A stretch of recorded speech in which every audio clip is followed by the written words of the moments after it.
Halo, selamat siang sahabat-sahabatku dimanapun berada. Salam sehat untuk semuanya. Lex spesialis derogat lex general, hukum yang khusus mengesampingkan hukum yang umum. Begitu juga dengan aturan kepailitan dan PKPU yang bersifat khusus atau mengesampingkan tentang penyelesaian masalah utang piutang dan restrukturisasi yang diatur dalam KUH Perdata. Jadi adanya hukum kepailitan dan PKPU membuat pengaturan tentang restrukturisasi antara debitur dan kreditur, aturan mainnya menjadi lebih jelas. Lalu apa yang dimaksud dengan pailit itu sendiri? Kalau pailit sederhananya adalah kondisi di mana debitur itu sudah tidak ada kemampuan lagi untuk membayar hutang-hutangnya terhadap para kreditur. Ya, jadi apabila ada kondisi yang seperti itu,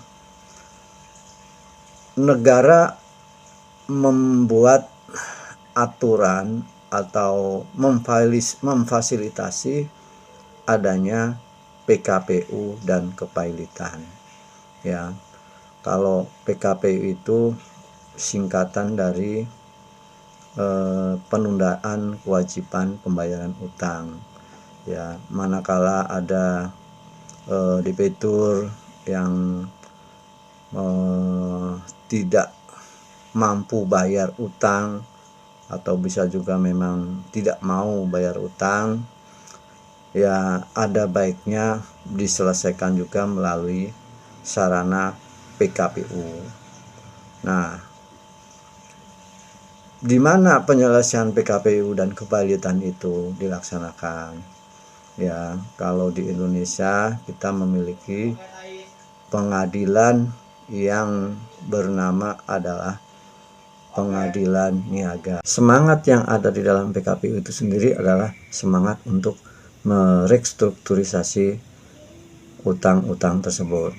Ya, jadi nanti ada yang namanya PKPU sementara 45 hari, ya, dengan harapan proposal perdamaian yang ditawarkan oleh debitur itu bisa disetujui oleh para krediturnya, ya tentunya melalui mekanisme voting yang sudah diatur di dalam Undang-Undang Kepailitan itu sendiri.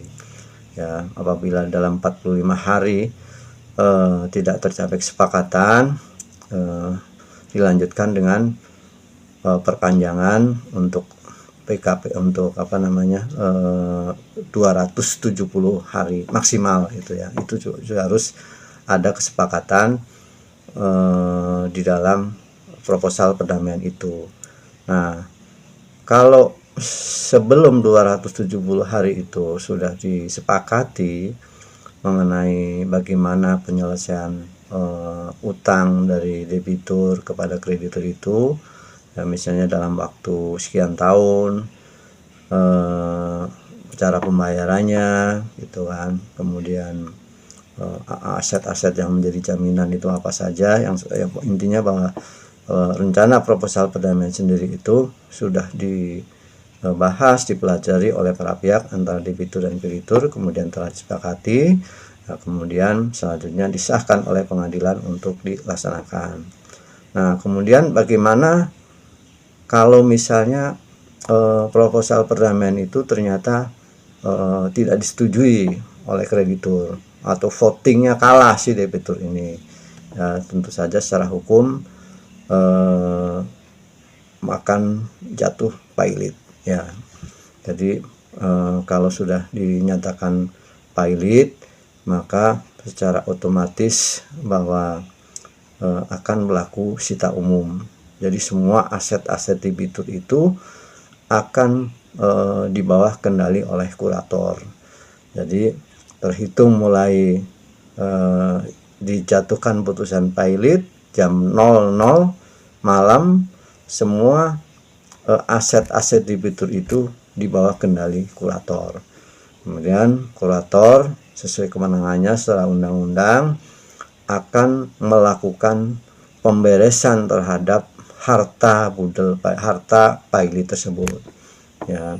Jadi dia akan memverifikasi utang-utangnya, kemudian mengklasifikasikan mana kreditur preferen, mana kreditur konkuren, mana kreditur separatis, ya. Jadi tugas kurator itu akan melakukan pemberesan terhadap harta paili tersebut.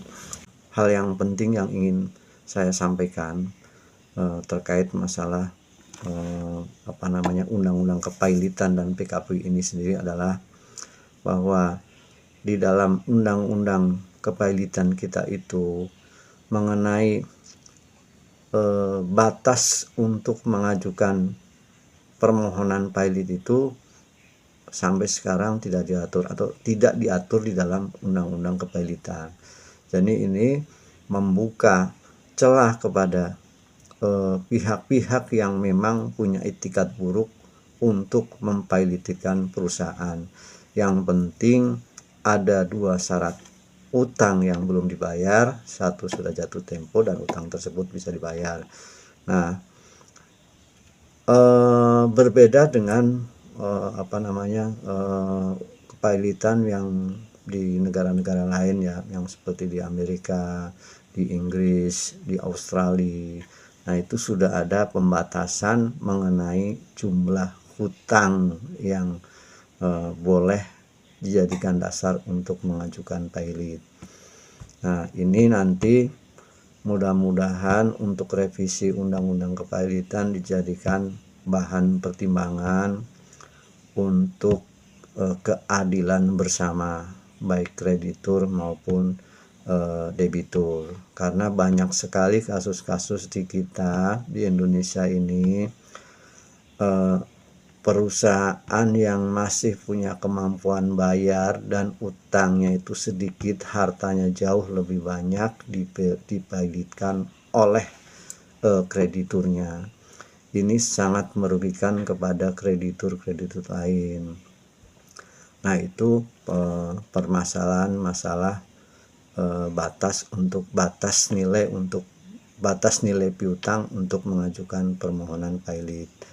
Dan kemudian yang berikutnya yang harus kita cermati bersama di dalam undang-undang kepailitan itu adalah masalah bahwa permohonan PKPU dan pailitan yang ada di dalam undang-undang kepailitan ini adalah hutang yang sifatnya sederhana, ya. Jadi bukan hutang yang sifatnya rumit atau masih membutuhkan pembuktian dengan upaya hukum lain. Nah, itu bukan hutang yang sifatnya sederhana. Nah, kalau yang hutang masih memerlukan pembuktian, melakukan upaya hukum lain, itu jalurnya adalah di peradilan umum.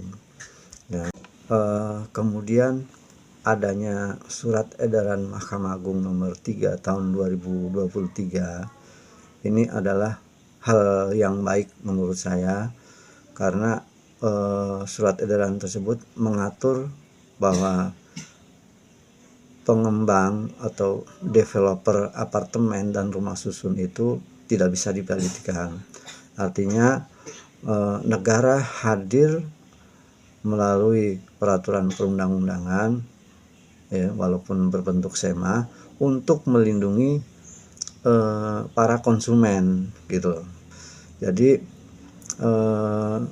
saya juga berharap mudah-mudahan ke depan di dalam revisi undang-undang kepailitan konsumen atau yang sebagai kreditur konkuren ini ditempatkan sebagai kreditur yang diistimewakan, seperti halnya gaji buruh, gitu loh. Jadi agar para konsumen ini apabila pengembang pilot itu betul-betul mendapatkan haknya secara layak. Artinya mereka mendapatkan pembayaran termasuk ke dalam kreditur yang diistimewakan. Nah, kalau selama ini kan kita tahu bahwa konsumen itu dalam klasifikasi kreditur sebagai kreditur konkuren yang memang ya terakhir lah dalam tingkatannya, sehingga hanya sisa-sisa aja itu dari hasil lelang dari harta pilot tersebut. Nah, harapannya yaitu tadi bahwa dalam revisi undang-undang kepilotan betul-betul diperhatikan konsumen ini agar menjadi kreditur preferen, seperti halnya gaji para buruh yang kena PHK. Kiranya itu yang bisa saya sampaikan, mudah-mudahan bermanfaat. Terima kasih. Selamat siang. Assalamualaikum warahmatullahi wabarakatuh.